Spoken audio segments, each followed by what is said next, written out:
Good morning, and welcome to the Museum of the San Ramon Valley's virtual speaker series. I'm Dan Dunn, the director of the museum. Last month, Tom Jackson, walking tour guide for SF City Guides, took us under the streets of San Francisco and back in time to the Gold Rush era.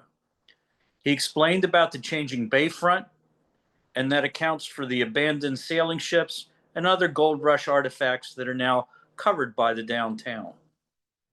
Today, in conjunction with the museum's current exhibit and program, First Peoples, East Bay Regional Parks naturalist Christina Parkinson will tell us about the First Peoples of the Bay Area. Christina grew up in Livermore, attended college at UC Santa Cruz. She volunteered for the Peace Corps and found her calling in environmental education. She has been with the Park District for 24 years, 20 at Coyote Hills in Fremont, and the last 4 at Sunol. Please use the chat window at the bottom of the screen for any questions that you have. Feel free to send in questions at any time during the presentation, and we will address them at the end. And now it's my great pleasure to welcome in Christina Parkinson. Christina? Hi, good morning, everybody. It is my great pleasure to be here today and to talk to you about the Ohlone people who called this place home for time immemorial. Here at Sunol, the name of the tribe were the Townan Ohlone people. So I'm going to go ahead and get started on my slide. So this is a picture of the beautiful place where I work. And for those of you that are not from the San Francisco Bay Area, this is what it looks like in the spring when we get our rain after our winter rains and everything is green. Right now, everything is brown and the trees are starting to change color. But this is what it looks like in March, April, May.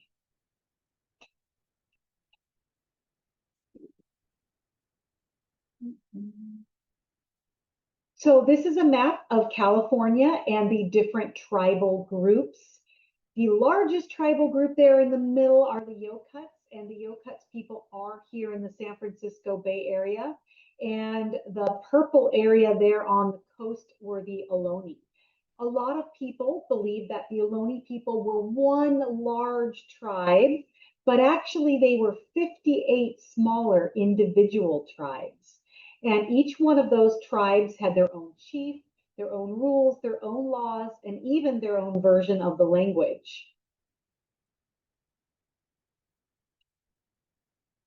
And this is the area we're talking about there, the Ohlone. And this is the San Francisco Bay Area. And these are some of the different language groups. And we are in the area that speaks Chochenyo, right there.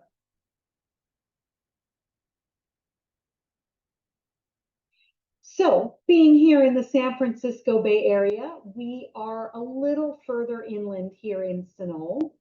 And one of the many sources of resources for the Ohlone people came from the creeks running through this area. Right now, the creek is named Alameda Creek. It's actually the largest watershed here in the San Francisco Bay Area. And this is one of the many species of animals that provided food for the Ohlone people. There's also been a lot of work recently on behalf of many agencies and volunteers to return the trout and salmon to the creeks by removing dams and things like that. But this was an animal that the Ohlone people definitely would have fished for, along with steelhead trout. We are going to talk about Ohlone uses of plants in a little bit, but one of the many ways the Ohlone people would fish, besides using fish catching baskets, would be to use soap root as a fishing tool. So the Ohlone would build a dam up creek and a dam down creek in a slow moving area of the creek. And they would take about 50 soap root bulbs and crush them gently with a rock and toss them into the creek. And the saponins, which is a chemical component of the soap root that makes it soapy, given its name, soap root, would get into the gills of the fish and prevent the fish from breathing, and then they could skim them off with nets. Then they would take the smaller fish, throw them over the dam, and the soapy stuff would wash out and the fish would survive. So one of the many ways that they would hunt these animals. And any of you who might either golf near where there's a water area might be familiar with the cattail and the tule plants, or if you live near a creek or a stream, and also willow. These are very important plants that provide building materials, house building materials, basket weaving materials, and food sources as well. Willow is a natural pain reliever. In fact, aspirin is the active ingredient is salicylic acid, which is found in the inner bark of the willow tree. Cattails, those little brown hot dogs on there, when they are first forming, they are green and hard, and you can actually steam them and eat them, and they taste like sweet broccoli. The leaves of the new leaves as they're growing in the springtime, you could eat those and they taste a bit like a mix of cucumber and celery. And the roots can also be eaten on that plant. With the tule, which is a different plant, that's the one that's on the right, it has a small tassel of seeds on the top, but the upright stems are full of air pockets. And these air pockets provide a material that is very insulating. So houses and boats and other things are made out of the tules, and they float because of the air pockets. The housing, it insulates the houses, and also there's the tule right there. And there's a close-up picture of what the inside of the tule looks like, showing you all those little air pockets and why they are so good for floating and for insulating their houses. And we'll see a picture of an Ohlone house a little bit later in the program. This is an example of a tule mat that would be used for seating and for sleeping, and an example of a rabbit fur blanket. So the Ohlone people, we're going to see rabbits a little bit later in the program as well. So the Ohlone would take the rabbit skins and they would cut them in a spiral and then twist that spiral and then weave them together so that the blankets were soft on both sides, and the twisting allowed more air to be trapped in there to create a big, soft, very insulating blanket. So even though we don't get freezing, well, we might get some freezing temperatures overnight, but we don't really get snow here in the San Francisco Bay Area. It does get chilly at night, and so having an insulated pad on the ground and a big soft blanket made of rabbit fur would keep you very warm and cozy all winter long here. Of course, waterways and marshes and creeks and things like that attract a lot of bird life, ducks, geese, and of course the coot, a very common bird, also known as a mud hen, provide not only meat in the form of their bodies, but also duck eggs as well. And this is an example of a tule duck decoy. So these little decoys could either be colored with mineral pigments or covered with the feathers of a previously hunted duck, giving it a really lifelike appearance. So these were used by hunters by putting them in the water to attract ducks flying overhead, seeing ducks already there and thinking, oh, that's a great place where we can go and hang out. And of course, the duck hunters were waiting for them. Early Spanish explorers actually would write in their journals about being given gifts of ducks stuffed with grass. And we believe that they may have been speaking about these tule duck decoys. And of course, as I mentioned, duck eggs. And of course, we can get eggs at any time of the year that we would like, but Ohlone people of the past did not have access to Target and Trader Joe's and the grocery stores that we are so used to. So nature and the resources it provides was their mall or their grocery store. And of course, it was very seasonal. So bird eggs were a seasonal luxury for the Ohlone people and obviously other native people as well. This is more like what the hills look like right now at this time of year. So these are open grasslands. We also, as you can see down the bottom, have beautiful oak woodlands, which we'll talk about a little bit later in the program. But these oak grasslands provide their own unique resources and food sources for Ohlone people. This is where we will find our deer, tule elk, and pronghorn. There aren't pronghorn here any longer, but we do still have tule elk and the black-tailed mule deer.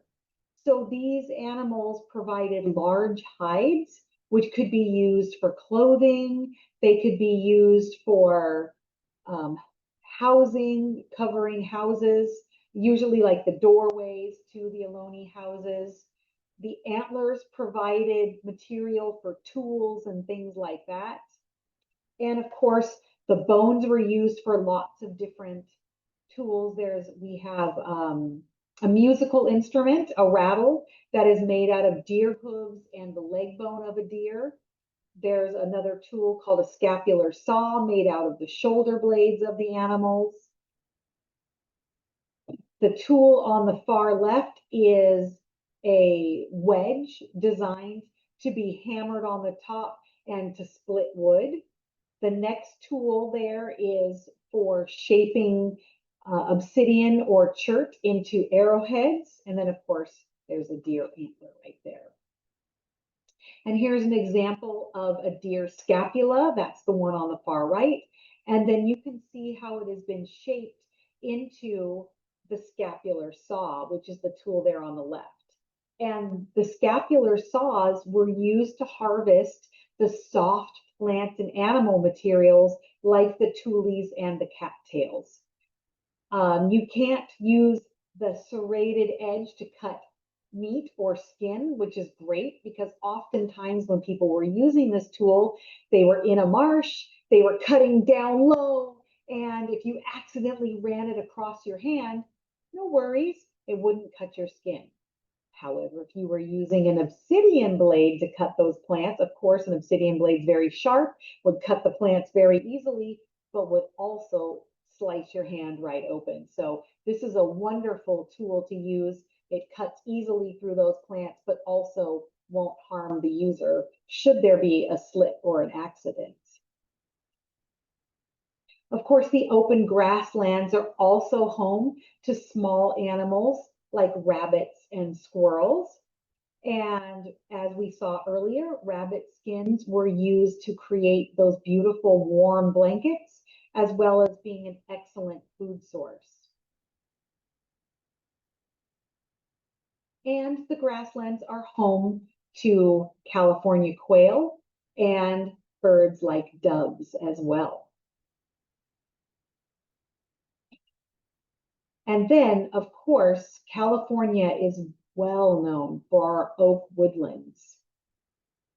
We have many different kinds of oak trees here at Sunol. This one here looks like a valley oak. We have blue oaks, there's coast live oak, there's canyon live oak, and other oak trees here as well. And of course, oak trees provide a very well-known food source of acorns. There are lots of different types of acorns. Preferred oak acorn here in the Bay Area was the coast live oak, as well as the black oaks, and also a non-oak species known as the tan oak. Called the tan oak, it produces acorns, but it is actually not in the Quercus family and is not a true oak. But those are some of the most preferred acorns, the coast live oak, the tan oak, and the black oak acorns. But they are very bitter. They have tannins in them, and they have to be processed to remove those tannins. So the acorns are collected in the fall. Usually the first fall of the acorns has insect larvae and things in them. So Ohlone people would wait for the second fall of the acorns and go out in large family groups and collect thousands of pounds of acorns to feed their village. Now, I mentioned earlier that there were 58 Ohlone tribes, and each tribe was somewhere around 200 to 400 people. And then they would break up into smaller groups and villages that would be anywhere from 70 to 100 people. And by breaking up into these smaller groups and spreading out amongst your area, which usually was around 8 to 10 miles, was a home area for each tribe, you would put less pressure on your resources and would be able to share resources. Because sometimes there are years where, last year was one of these years where there was just so many acorns. It was an unbelievable acorn year. And other years, probably due to, less rain, too much heat, or whatever reason, you would have fewer acorns. So you would be able to go to another area in your tribal area, or maybe another tribe right nearby, and ask if they had a better acorn harvest than you did. So there was a lot of sharing amongst tribes, especially of really valuable resources like oak trees and things like that, and the acorns. So family groups and community groups would go out and gather these acorns. They would dry them on the ground and then store them in small granaries. And of course, you know that the squirrels and jays and birds were probably eyeballing those granaries. So it would be somebody's job to make sure those granaries were protected from the local animals. And then the next step in the process would be to crack open the acorns, take the nut out inside, toss them on a basket, and remove the papery shells. Then you would put them into your mortar and pestle, pound them into a fine flour, and then wash them with hot water. Now, Ohlone people obviously did not have microwaves or stoves to heat their water. And in this area, they also did not have clay. So water was heated in baskets, watertight baskets that were heated with hot stones. So stones, usually a type of basalt, of vesicular basalt, were put into the fire and taken out with tongs or a loop stirring stick and put directly into the basket to heat the water. Of course, after dipping it in some clean water to get the ash off.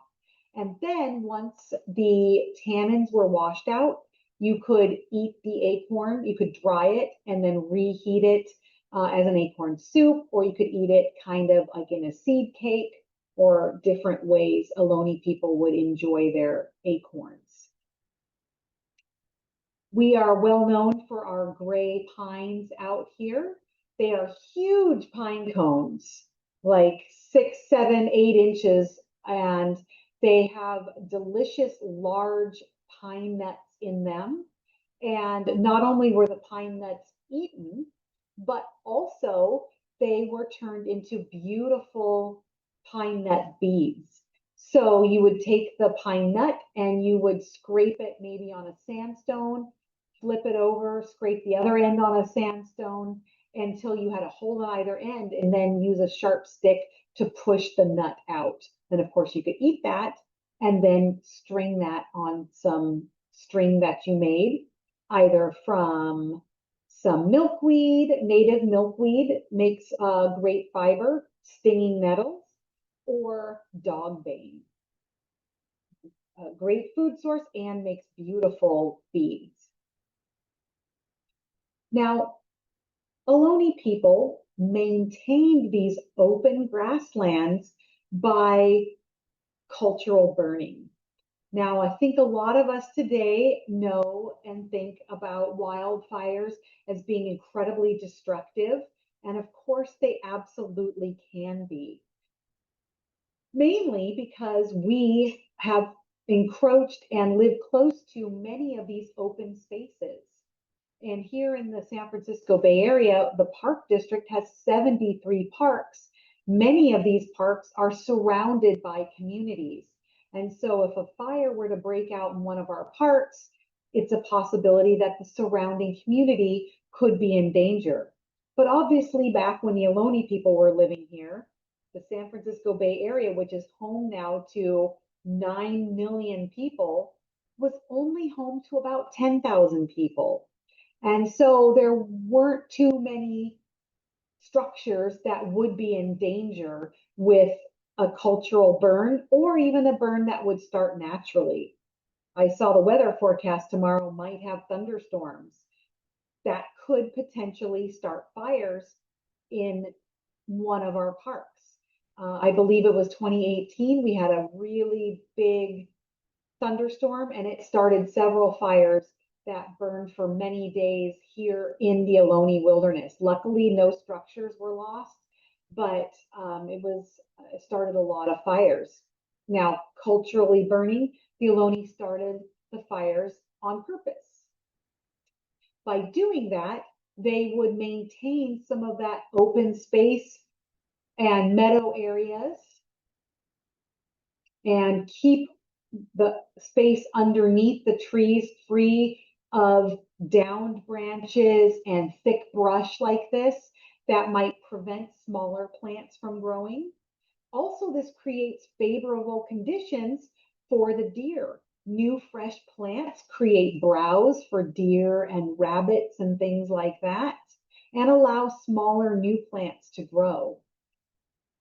It gets rid of downed leaves and old acorns and things that could create larger fires in the future. So by burning through regularly, they would get rid of that fuel that could start larger, more difficult to control fires. And so by doing that, you create these open spaces. In the picture on the right is the Ohlone Village site that is at Coyote Hills. And in the back, kind of in the shade there, is one of the roundhouses built into the hillside there. And the burning helps kind of maintain that open space. It also provides opportunities for wild plants, such as the chia plant, to grow and thrive. And there's a collection of the chia seeds. So a lot of times these tiny seeds are harvested by seed beating baskets. So they would beat the wildflowers and knock the seeds out into baskets. There you can see the tiny little seeds there. Brodea, those are affectionately known as Indian potatoes. Those are the roots of the Brodea flowers.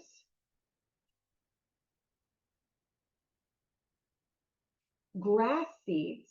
A lot of times when we do our school programs, I ask the kids if they eat grass seeds. And of course, most of them are thinking of the green lawns that they play sports on or grow in their backyards. But we're talking about our native wild grasses in this case. But today we eat grass seeds. Wheat is a grass, rice is a grass, and those are some of the different grass seeds that we eat today. And the kids don't think about that. So every time they eat, birthday cake or pancakes or have rice with their dinner or breakfast, they are eating seeds from grasses. Now, today, most of the grasses that we see growing on the hillsides are non-native grasses. Our native grasses were bunch grasses. And unfortunately, they are highly outcompeted by the grasses that were brought here when the Europeans came to the country. And these are some different wildflower seeds. Tidy tips there, beautiful spring wildflower, and the tiny little seeds from the red maize. And of course, another seasonal food that would be collected by the Ohlone people would be these different berries. Wild raspberries, thimbleberries, elderberries. You don't see blackberries posted here, but they are here as well. Manzanita berries made a delicious cider, and gooseberries. Yerba buena makes a wonderful tea. Indian lettuce, most people know this as minor lettuce, but of course the Ohlone people were here first and showed the miners the lettuce that they could eat. I don't know if any of you have ever tried it, but it's really, the leaves are really thick and juicy, like spinach. Have a little more of a grassy taste, but it's really yummy and really nutritious. And here is a beautiful painting of what a typical village life might look like. You've got your bay in the background and Ohlone people in the stream doing lots of different activities. You've got people with baskets. And yes, you do see dogs in this drawing. Dogs were not super common here in the San Francisco Bay Area, but some Ohlone people did have dogs. And of course, dogs, as any of you who might have a dog at home know, they make great mobile alarm systems, as well as help keep you warm, warn you of strangers, and can help with the hunting as well. So we've got some Ohlone houses being built there. You can see the framework of the house. Again, the name for the Chochenyo name for these tule houses was Rue. I'll just let you look at that picture for a few minutes. You can see smoke coming out of one of the houses in the background. So that is one of the ways they kept warm. And sometimes people ask, well, how big were their houses? Of course, they weren't multi-rooms like our houses are now. Most of the cooking was done in under a shade structure. You can see in the foreground, there's two houses, one under construction and one finished. Looks like there's a little shade structure next to the house in the back there. So people would eat and cook under a shade structure that you would have next to your house. Then there were like community shade structures where you could have meetings or storytelling and things like that. But think of the size tent that you might bring if you went camping with your family, and that would be about the size of the house that you would live in. Big enough for everybody to lie down in and have some of your belongings in there. But most of your daily activities took place outside. So here is what a rue looks like. Very thick walls built of overlapping layers of tule. And the framework, if you go back to this one, you can see that one, there's the framework at the top, is built out of branches from the willow trees. Now, one of the ways the Ohlone people would get these branches is by selectively cutting the branches back and the trees back in the fall. It's known as coppicing or pruning, and they would prune their basket weaving and other plant materials back so that in the spring, when the plants would grow, they grow relatively straight shoots towards the sun.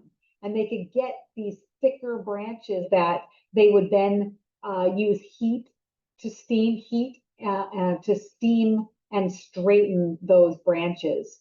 They would use the branches for basket weaving, for house building, for tool building, and things like that.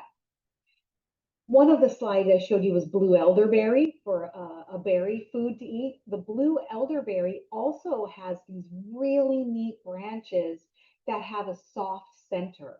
The soft center could be removed and instruments like clapper sticks and flutes could be made from that, and also arrow shafts. could be made from the blue elderberry shafts with a soft cork-like center.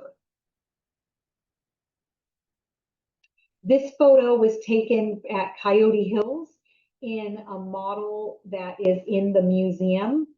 The houses don't have 2 holes in them. This one's cut away on there's plexiglass there, so you could see in and see what the house looks like inside. So there's a small fire pit in the center there. We've got a person in bed. You can see some of their possessions and baskets inside the house. You can see a lady there on the left, maybe making some acorn. She's using a mortar and pestle and a little shade structure.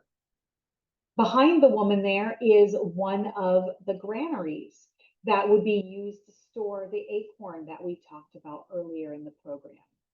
So it's a little snapshot of village life there and a few of the different baskets that they would use, baskets for collecting. There's a burden basket hanging on the edge of the shade structure, and that little twisted stick with the little opening, that is the stick that they would use to remove the stones from the fire. That's the loop stirring stick. And there's a little collecting basket next to the house there on the floor to the left. Now, of course, the Ohlone didn't just eat plant foods. The Ohlone were hunters as well. This gentleman here is wearing a hairnet because Ohlone men would often wear their hair long. And of course, if you're out hunting, you wouldn't want your hair blowing in your face. So they would often wear a hairnet if they didn't outright have a full body deer suit, which we'll see in another drawing in a moment. Additional arrows were carried in quivers, either over the shoulder or attached at the hip like this. Large animals who were hunted were deer, elk, and the pronghorn that we saw earlier. And here we have Ohlone hunters wearing deer clothing. So they would actually have the full head, the fur, and then they would go through the tall grasses bent over and really looking like a deer. And by this way, they could get very close to the deer. Of course, since the Ohlone didn't have guns and things like that, bows and arrows were the primary source for hunting these animals. And these bows and arrows were a tool that you had to get very, very close to the animals. So these deer outfits were the way that they could get close up. And here's an Ohlone man in the high grass, looking like a deer. And here's the typical clothing worn by an acorn processor. The front of the skirt is a bark skirt, or sometimes it could be made out of tule, but typically it was made out of bark from the big leaf maple tree. So in the spring, when the trees are returning to life, they suck the sap and back up through the roots, and it's running up the tree trunk and out to the leaves. That is the time when you can actually collect tree bark and things like that, because it forms kind of a slippery layer between the outer and the inner bark. And you could take your obsidian blade and pull long strips off many different maple trees. The Ohlone people really valued their resources. And anytime they would take something from the earth, they would say, please, and they would return something and say, thank you. In one of the photos I showed you the roundhouse that was tucked at the back of the photo. So there'd be smaller versions of those roundhouses as a sweat house, which would be used.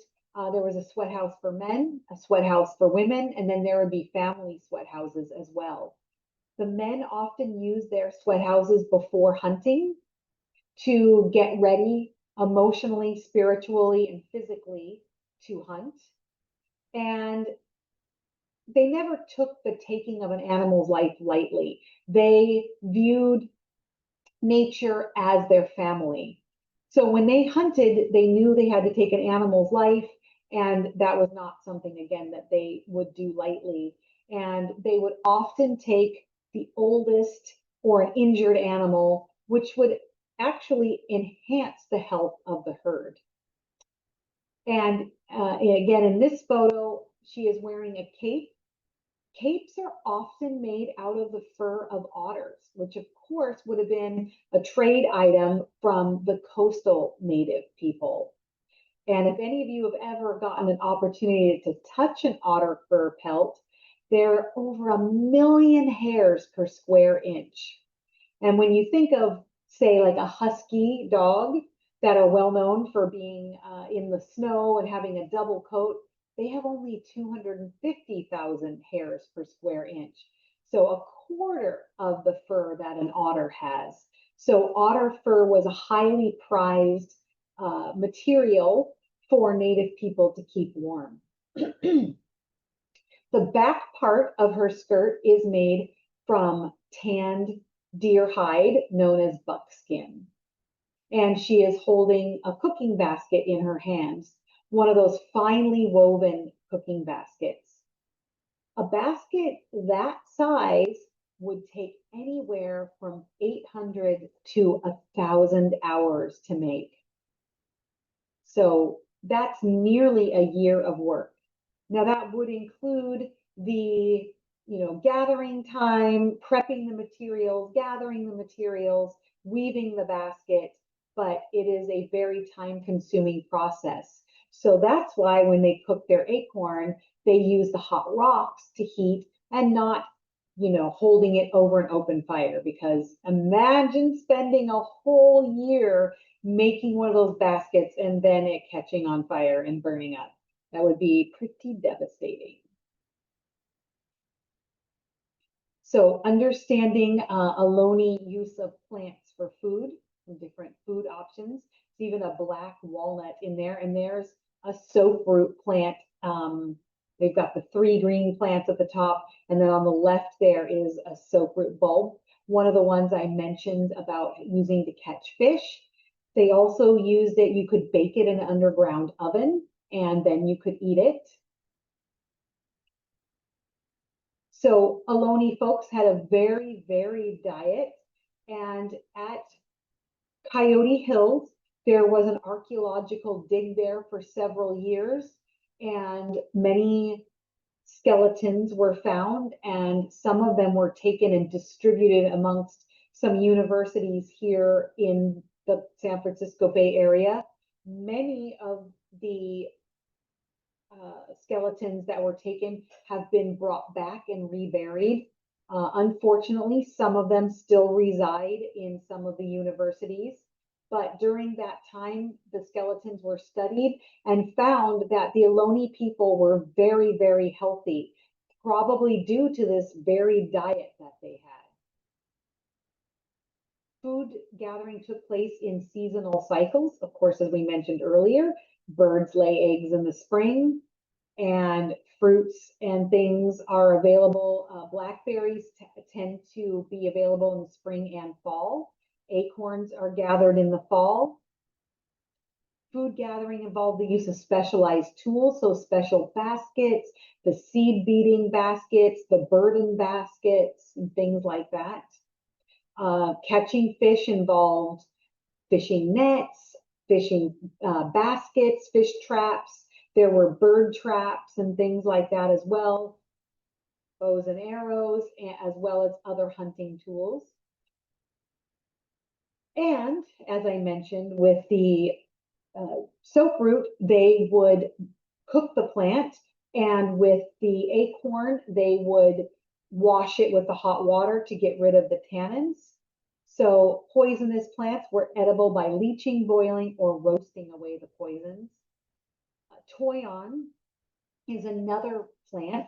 We see red berries starting in October through November. Sometimes people refer to it as California holly because it has spiky leaves like holly and has red berries like the holly that we see decorating everything at Christmas time. It's not a true holly. You will see them on hillsides in these beautiful red displays. The raw berries are very bitter, but if you toast them, they bring out the natural sweetness. Think of like an onion, right? You roast an onion or you caramelize an onion or cook it, it gets more mild and sweeter. Some native plants were eaten raw, most were cooked before being consumed. You know, you could eat the berries raw, of course, the Indian lettuce and things like that. And food was stored to ensure a year-round supply, hence the acorn granaries to store acorn. If acorn is dried properly and stored properly with airflow, acorns can last many years. Because as I mentioned, some years are excellent for acorn production and other years are not so great.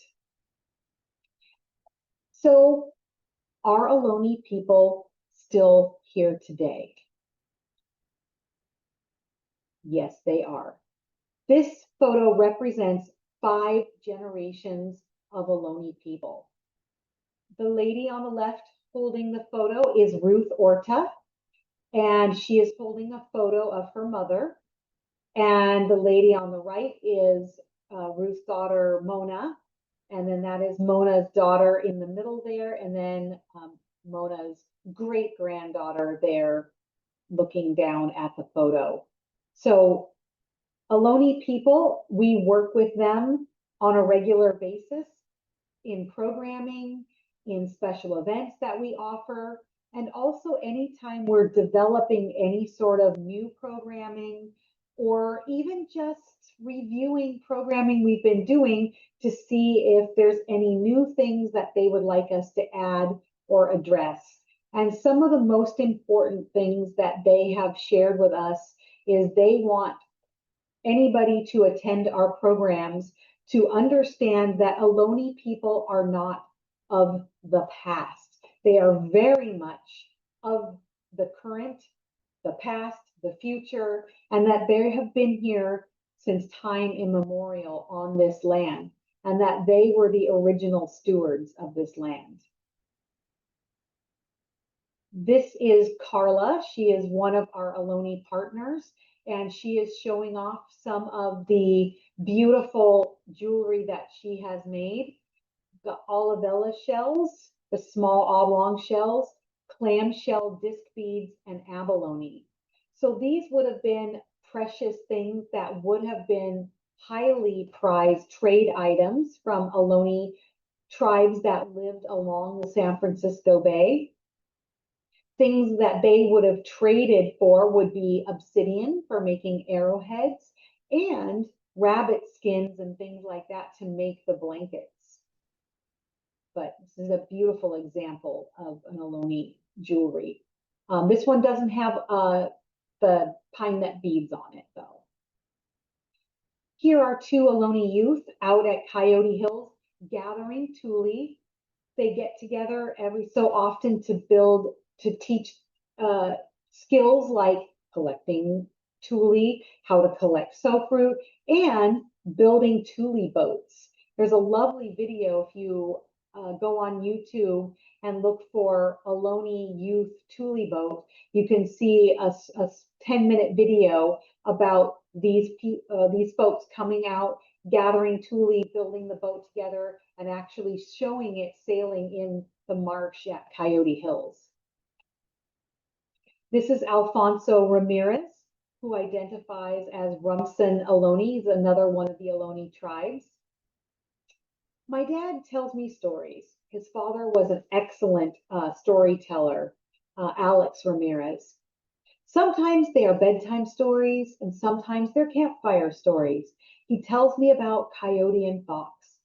These stories help me know what it is like to be Ohlone, even though I drive a car, live in a house, play on a computer.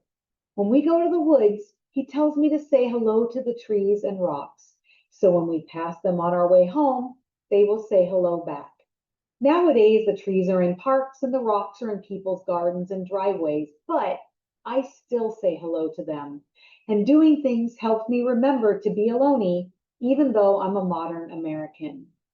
So this is how many Ohlone people blend their cultural history, their traditional history with their very modern lives that they lead.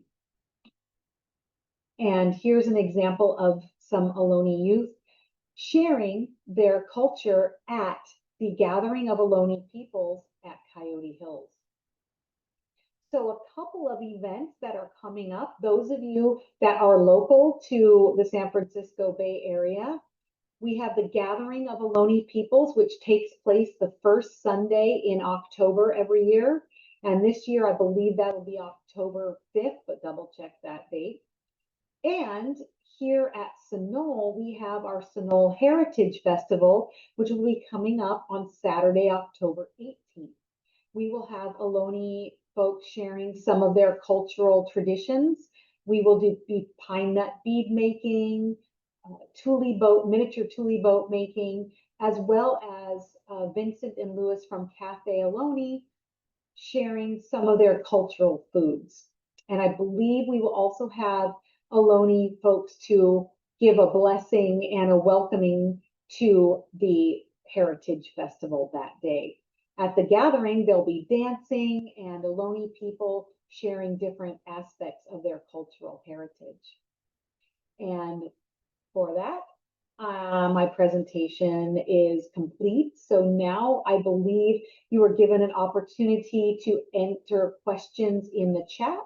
So if there are any questions, I would love to do my best to answer those right now. So thank you, Christina. We had a number of people who wrote in talking about how much they enjoyed the program. Oh, great. Thank you. And I've got some questions for you from them and from me. 58 tribes, some with different languages. How did these tribes interact? Well, since they were relatively close to each other, as I mentioned, 8 to 10 miles was an area that people would live in. So you would often they would have these big powwows or big times, as they call them, big gatherings where other tribes were invited to come for multi-day celebrations. It would also be a time for trading. People would find future husbands and wives at these gatherings. So it was a time to interact, and many people would be multilingual. And traders, people who would travel in between tribes, bringing things like the abalone, clam shells, obsidian, and rabbit furs, they would speak multiple languages. But intermarriage and interacting with the tribes that were near you were ways that people would learn language from the other tribes and interact with each other. It's in thinking about, you did such a good job with this. The slides were terrific, and your knowledge is certainly evident. If we were going to, if people wanted to go learn more, I mentioned the Museum of the San Ramon Valleys exhibit until early November. Can you talk about Coyote Hills and where you are in Sunol a little bit? Yes, Coyote Hills is located in Fremont, near the Dumbarton Bridge. And there is a beautiful museum there with, I showed you the tiny snapshot of a photo of the display of a village site in there. So there's a whole room dedicated to the cultural history of the Ohlone people there. And there's videos that are showing on repeat in there. You can, as I mentioned, go on YouTube and find the video, the Ohlone Youth Tule boat, and see about how they gathered Ohlone and did build the boat together.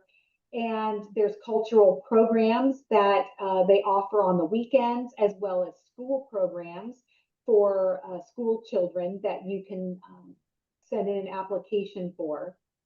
And here at Sunol, we also do a lot of school programs related to Ohlone cultural history. And I'm usually the only one who does the one sometimes on the weekends. So we'll usually start here at the visitor center and talk a little bit. I'll share Ohlone cultural objects that we have here at the museum. And then also we'll do a plant walk. And then in the springtime, when we have our wildflowers, we will go out and we'll actually look for some of those plants like the brodeas and the chia seeds and things like that. And we will talk about Ohlone plant use of the wildflowers and other plants that are in bloom. So we offer programs to the general public. Those are on weekends.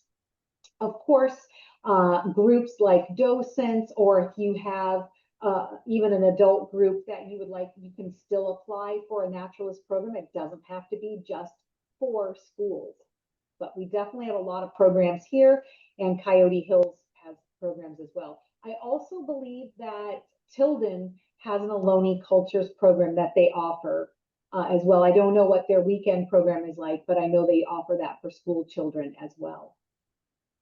So we've got a lot of ways that people can interact with the Ohlone. And what I can say is if they can get you as a resource, that would be a definite plus. So I hope everybody takes advantage of all of those things. And I think that's it for questions. Thank you, Christina, for giving us a chunk of your morning. It's, as I said, people had written in to talk about how much they enjoyed this program. Oh, well, it's my pleasure. I really enjoy talking about this subject, sharing the Ohlone people, and again, helping make sure that people know that Ohlone people are still here, sharing their culture, involved with making sure that they share these cultural traditions. And again, two ways you can meet actual Ohlone people would be the gathering of the Ohlone people first Sunday in October at Coyote Hills, and at our Heritage Festival, which is on Saturday, October 18th. And Okay. try Thank you, at some of these. And thank you all for viewing this morning. If you missed any of our earlier programs, you can find them by visiting the museum's website at museumsrv.org. Christina's program will appear early next week. We are taking a month off, but you should not. Christina outlined some things that you can do to learn more about Ohlone culture in the month of October. So while you're not going to get one of our programs, you can get one of hers. And I would encourage you to do that. But we will be back on November the 20th at 11:30 for our next program with the National Park Service, talking about the Port Chicago site. If you like these programs and want them to continue, we ask you to make a donation by going to the museum's homepage, museumsrv.org, and clicking on the Donate Now button. And now we need some help from you. If you have ideas for a program that you would like us to investigate, or a particular speaker that you would like to recommend, please let us know by going to the museum's email address, museumsanramonvalley@gmail.com. We're also in need of volunteers, so if you can give us some time, again, please contact us. I hope you enjoyed today's program. I know I did. And stay safe, and thank you for watching. Bye-bye.